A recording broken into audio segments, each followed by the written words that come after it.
Hey everyone, it's Ron Toy with the Ron Toy team at Cross Country Mortgage. Going to do a live mortgage market update for realtors, home buyers, loan officers out there wondering what's going on in the markets today, and and answer any questions. So if you are out there, once you're joining in, if you have questions on the markets, what's going on, this is a perfect time to ask. I do this every Monday unless I'm sick or the markets are closed. But right now we are up 10 basis points, which means rates are coming down. This week is going to be a super busy week. There's going to be several bond auctions. There's a 2-year treasury, a 5-year treasury auction, and a 7-year treasury auction this week.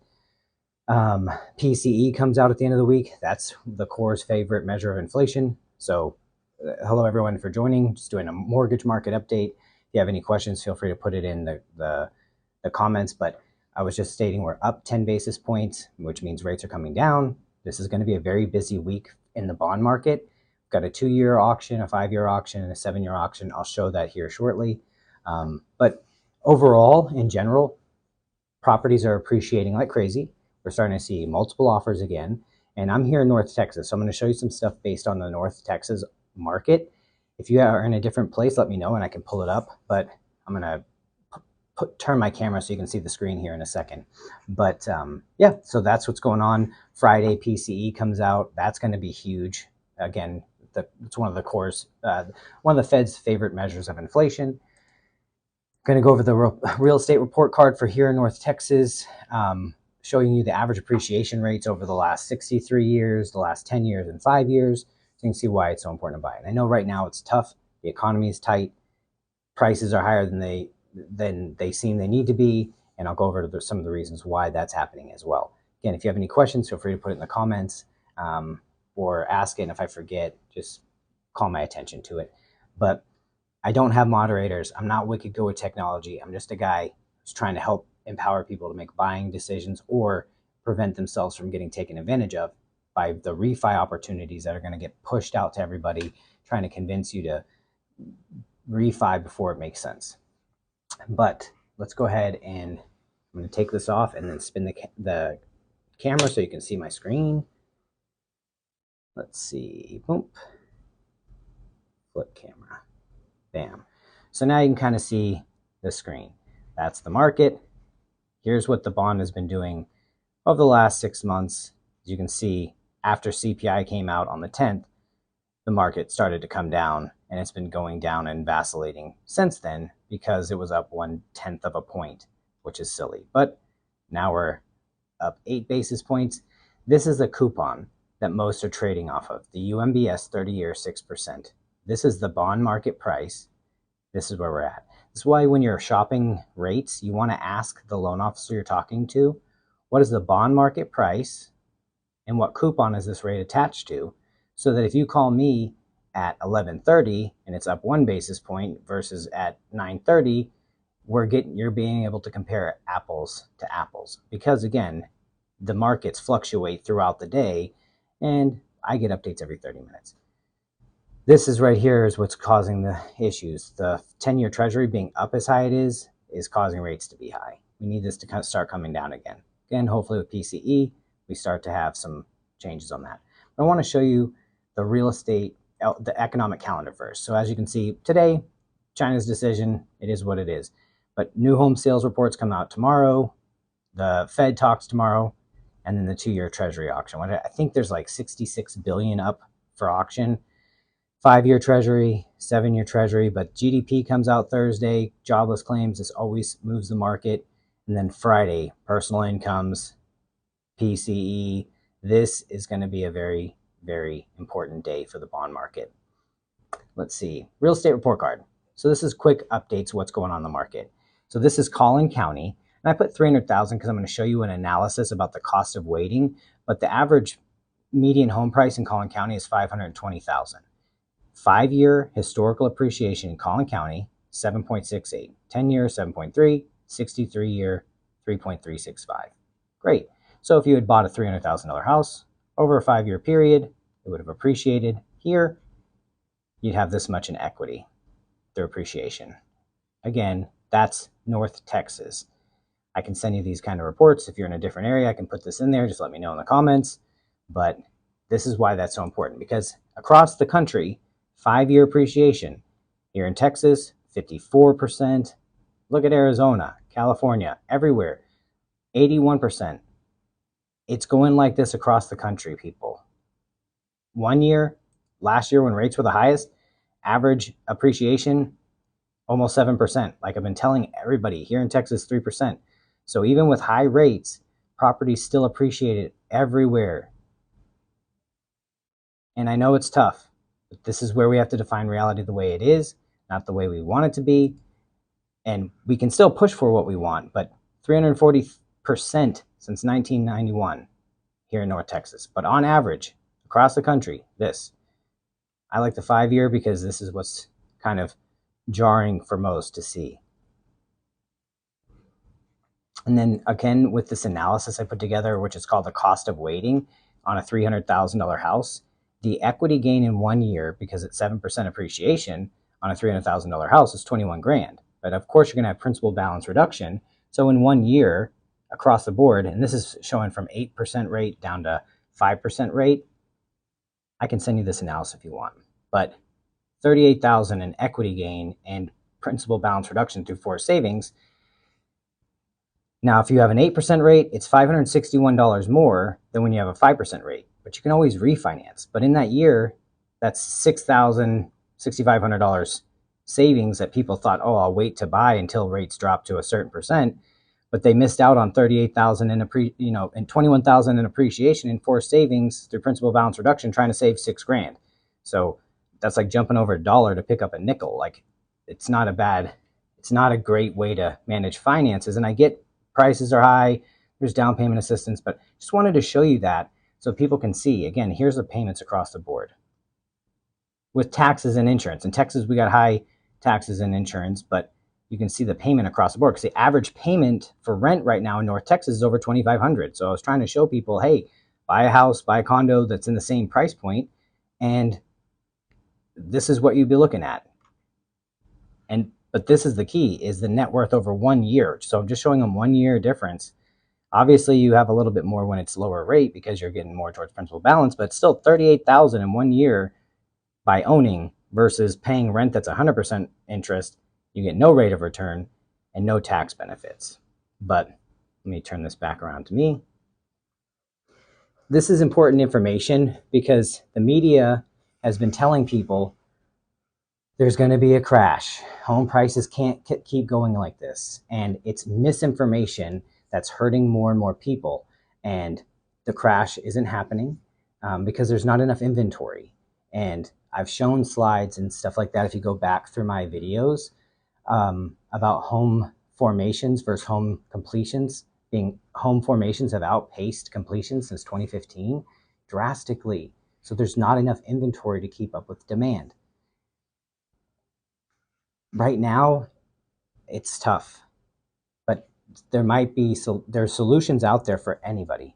And I had this discussion with someone the other day in my comment section where they're like, you're not seeing the tone of what's going on. And I am seeing the tone, but I'm trying to be honest with people out there that prices aren't going to drop. It's only going to keep going higher and higher as more and more investment companies are buying up properties. And that's a reality of what's going on right now. And I've said it before, they have plans to buy 30 to 40% of the inventory across the country of single family residents. That's sad. Hope Monday is, yes, I had a great weekend and everything's off to a great start. So thank you. But yeah, I just appreciate people coming here because I want to give real information. And not everything is always like doom and gloom or really, really great. The markets are doing great. It's great for people who own homes, but it's tough out there for people getting in. That's why there's first-time home buyer, down payment, and closing cost assistance programs in every state. You just need to get with somebody who cares about your current long-term goals and gives you a path and shows you exactly step by step how to get there, and not buying over your budget. Don't buy to impress anybody. Who cares what they think? They're not paying your bills. And I promise those people that care don't really care about you. Buy what you can comfortably afford. Buy under budget so you can travel and go do fun stuff, but buy so that you're not throwing your money away. Because if you're going to pay rent, if you're going to pay money out of pocket to live somewhere, might as well pay yourself. And sure, maybe what you can buy, if you're living in a one-bedroom apartment, buy a one-bedroom condo and live in it for a few years while you're figuring out what you're doing. But at least in that time period, you're building equity through principal balance reduction and forced savings through that principal balance reduction and through appreciation, because those properties appreciate too. Plus, if you have to fix anything up, it's a lot more manageable to do on a condo than a huge house, especially if you've never owned a house. It's kind of like giving somebody, I'm happy to help anybody with what they need, but imagine giving somebody who's never driven a Ferrari. It might not be the best first car for somebody. Do people give them for the first car? Sure, yes. But how does that usually turn out? And so I recommend people when they're younger and they're getting habits and they're, setting things up, buy a condo, buy a townhome early, buy a duplex, rent the other side out, start to learn how to manage those types of things before you jump into a $500,000 home potentially, or think I've got to save 20% before I can buy. Because in that time period, like I just showed on those slides, where in the last 5 years, homes have appreciated 50%. So some people have waited to buy because they thought they needed 20%, because they wanted their payment to be a certain number, but missed out on all that appreciation gain. So on that $300,000 price point in that 5-year period, that home now is $500,000. So in that period, you could have made 200 grand versus trying to save 60 grand. I would rather have 200,000 than saved 60, because that's a big difference and not a lot of people talk about it. You don't need that. $300,000 house, if you got a 5% assistance program like T-Shack or Seth, they're going to give you close to $15,000 to help you get into that house up to 5%. So it's like your out-of-pocket expense might be 3 to 6 grand total. It's possible. There's 100,000, 150, whatever it is. You don't have to use me. Use somebody. But I want to give you an update. The market is heating up. I'm seeing multiple offers, but I'm also seeing opportunities for people like one of my realtors. She's negotiated 3 contracts recently, and each one of them had massive seller credits, which we will see go away once rates do start to come down later on this year. If they do. But the reality is, what if rates don't come down drastically? That's not going to change the fact people need places to live, and they're moving. People are going through divorce. People are going through changes, graduating school, and they understand that homes are one of the most important tools to building long-term generational wealth. It's a hedge against inflation. You're buying a home today at today's dollar, today's value, and as things go up and appreciate, you've locked in your long-term investment. Again, buy what you can comfortably afford, because something that not enough people talk about is the fact that your homeowner's insurance can go up every year and most likely will, and also your property taxes. Now, you can help reduce the amount your property taxes go up and the amount that your insurance goes up by shopping your insurance every year, by making sure you have the proper exemptions in place for your homestead and things like that. But nevertheless, those can go up. And if you're not aware of it, that is something that can be a shock. Because if you've maxed your budget out and then your escrow account is negative the next year, which happens a lot of times with new builds, now all of a sudden, what are you going to do if your payment jumps $1,000? That happens to people. And then they're stuck, and then they're freaking out. And I hate that, especially because what ends up happening for a lot of loan officers that aren't attached to a builder is we'll send you a quote based on projected tax rates on a completed property. Same with insurance. But what they will quote them, and it makes their estimate look better, is based on the unimproved taxes. And then they'll set it up that way without warning the client. So then the next year when the taxes jump from $300 a month to $900 a month, because it's now the improved value, they're at an escrow shortage, and then they're not even made aware of it. And now their payment, like I said, jumps $1,000 a month, because not only do they have to make up for the negative from the year before, but they have to make sure that they're not going to be negative the next year. And that's why it's so devastating, and why it's important to talk to somebody who's going to give you that information up front so you can budget and plan, or understand the estimates that are in front of you.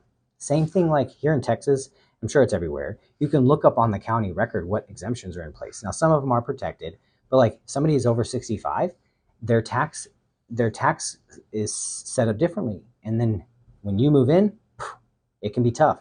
Oh, hey, you're in Texas too? Texas is great, and I love it for some things. Some things Texas is a nightmare, but it's fantastic, and property prices here are going up like crazy, and it's an amazing thing. But if people aren't aware of it, well, yeah, the tacos do make up for a lot of the problems in Texas. But that's why I'm excited for people here in Texas to help them get into homes or properly manage it. Because the other thing, when people own, there's companies that spend tons and tons of money to buy that data from the county.